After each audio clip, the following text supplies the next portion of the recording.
Hey guys, and welcome to /Rex Games. So today I'm going to be showing you how to create an NPC character on our server side and have that character appear in all other clients. So as always, I've got my server on the left and my client on the right. To start this off, we're going to be opening up objects and creating an NPC.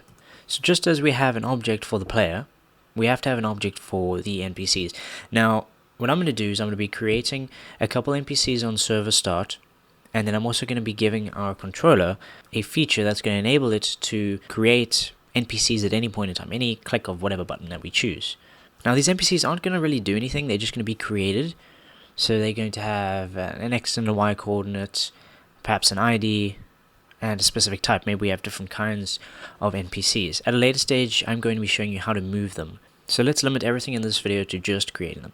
Okay, so let's add a create event.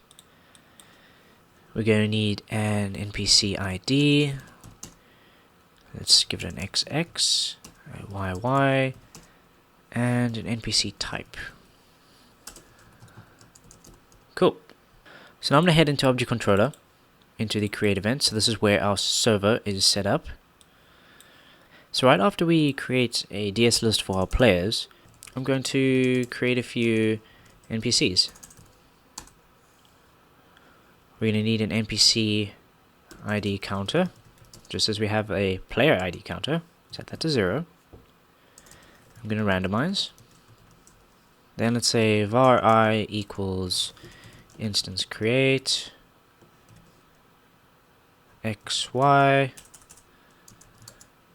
object NPC I.xx equals 192.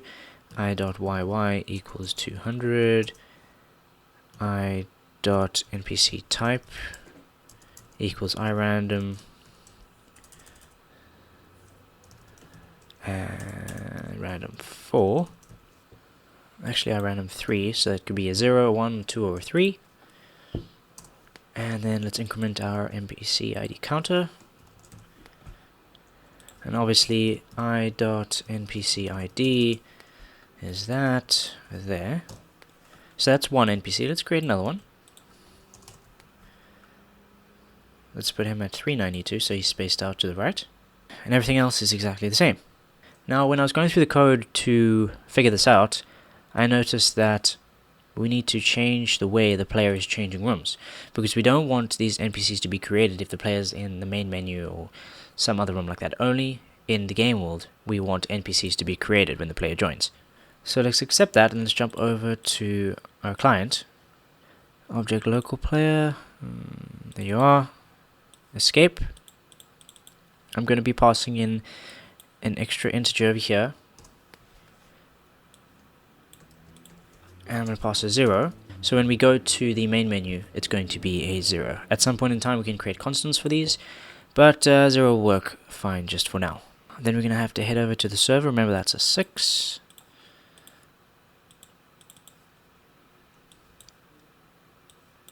So let's see, where was it? 6. Let's get this in here. Var room ID equals buffer read. Let's grab this one from the top. There it is.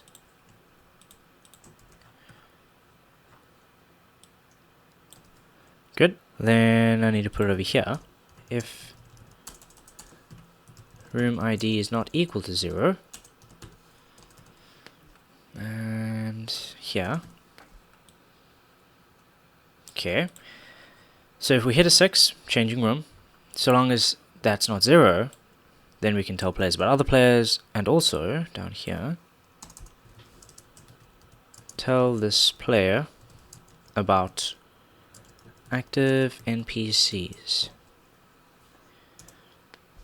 So for var I equals 0, I is less than instance number, and that's going to be of object NPC I++. Var NPC equals instance find of type object NPC, and it's going to be I.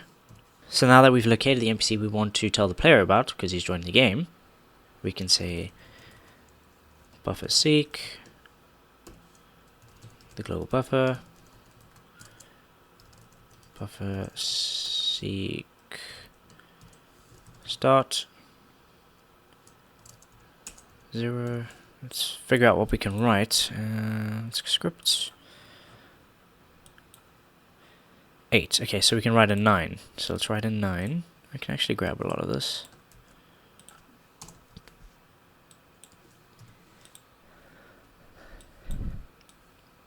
Let's grab this. Things we need to tell the player about. NPC.NPCID, which is a U32.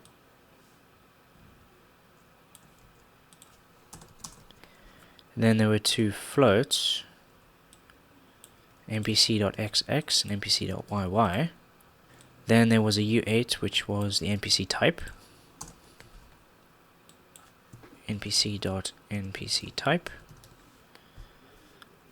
And then we can send that off. Cool. So we grab the NPC, get to the start of the buffer, write a 9, write all of that NPC's information, send that off. Then let's jump over to the client. So let's put that over there. Handle incoming packets. Scroll down and create case 9. There we go. Where we are intercepting some information. We are getting an NPC ID, which is U32. We're getting an X coordinate, and that is of type F32. We're getting a Y coordinate, which is also a float. And then we're getting the type, which is one of these unsigned integers. NPC type. There we go. So ID XY type, ID XY type. Then I'm going to say var NPC equals instance create at XXYY of type object NPC. I'll create that NPC in a second. NPC dot NPC ID equals this one. NPC dot image index equals this one. You see, so I'm going to have, I think it was 4 sub-images to this NPC, and depending on what we get from the server, that's going to determine what this NPC looks like. Cool, so let's accept everything so far, and let's import this NPC sprite.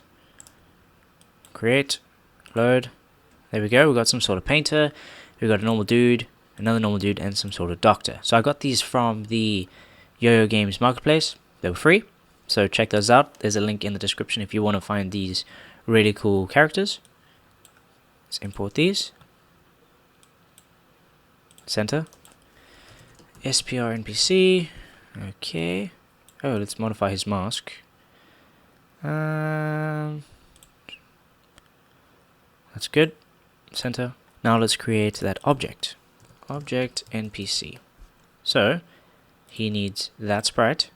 He needs a create event, which firstly says that his image speed is 0 because we don't want it flickering between those indexes. Then let's think.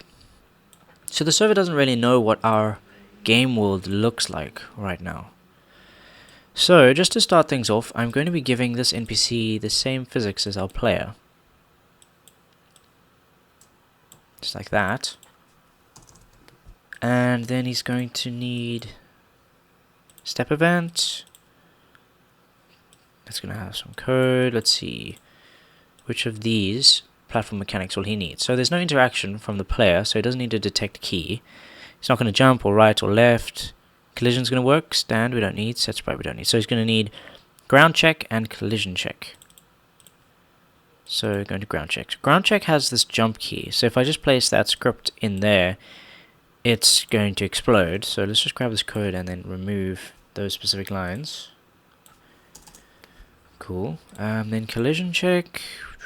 Let's have a look. No references to keys, so that's great. We can just actually tell it to execute that one. So when the player joins, these NPCs are going to be created in the air, and then they'll fall down because of the gravity. and stop falling when they hit the ground. So that's going to be pretty cool. Then at a later stage, we can perhaps generate the game world on the server side and then just tell all the clients what the game looks like. And then at that point in time, our server-side NPCs will actually know what the environment is. So then they'd only be sending their coordinates to the client. So just like that, when our player joins the game, every NPC that is in existence on the server is going to be created in his client. But what I want to do, just to spice things up a bit, is go into the controller, go into this create, let's steal some of this code. Let's create a spacebar event. Let's paste that in there. So let's create an NPC on demand. Let's just say var NPC, give him XX, YY. Let's put his XX at irandom range, something like 0 plus 100 for the left, and 1920 minus 100 for the right, so he'll be within the screen's width. And then his YY will always be 200, that's okay. And then his ID is going to be the ID counter. His type is going to be again between 0 and 3, including 3. Next. Notify players about this new NPC. For var I equals 0, I is less than ds list size, and that is of the global.players list. I++. Cool. Var stored player ID equals ds list find value global.players and I. Let me make that bigger.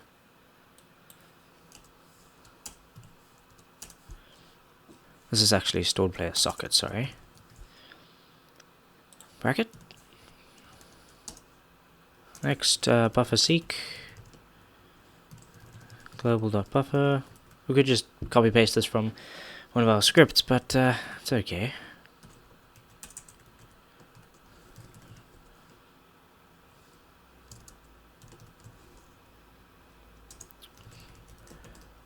Buffer right, global buffer, buffer U8, 9, remember, that's going to fly into our handle incoming packets, and that's going to hit this piece at the bottom that we created earlier. Let's put an if here that says if room equals room game world. There we go. Okay, because we don't want this being created if we're not in the game world. Cool, let's carry on. Let's grab these. 1, 2, 3, 4. So next was a U32, and that was NPC dot NPC ID. The next one was an F32, and that was NPC dot XX. Next one was also an F32, and that was NPC dot YY. Next was a U8, and that was NPC dot NPC type.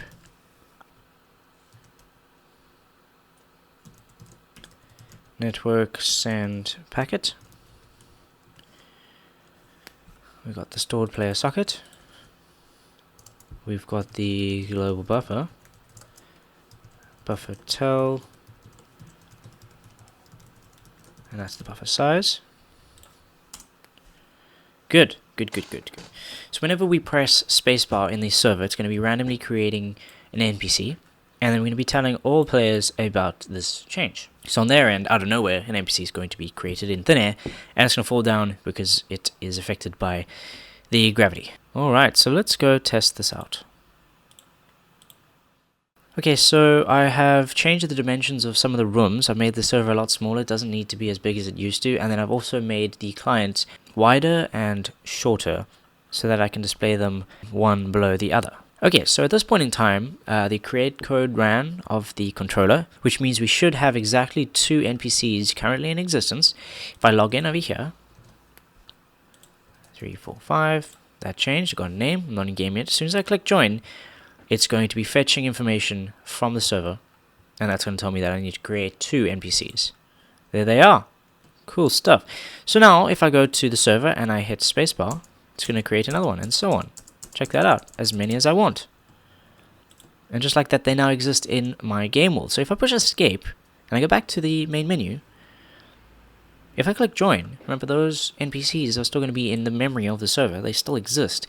So if I join, or if any other client joins, he's going to be seeing all those NPCs. Now obviously they're going to be spawning in mid-air and then falling down because we haven't told the server that their coordinates are updating. But we want all the updated coordinates to happen on the server side and rather have those pieces of information fed to each client at any point in time. There we go. So if you found this tutorial educational and helpful, please feel free to comment, rate, and subscribe. I do look forward to your feedback and suggestions on future videos I can do. If you like this video as well as many of my other videos, please check out my Patreon campaign. I do appreciate your support. If you like playing mobile arcade games to kill some time, check out Element Earth. There's a demo on the Google Play Store as well as the full version that is available on the Amazon App Store. You can follow me on various social media networks, Facebook, Twitter, Instagram, things like that. Links are all in the description. The project files also in the description. Play around with them. So until next time, happy coding, and I'll see you then.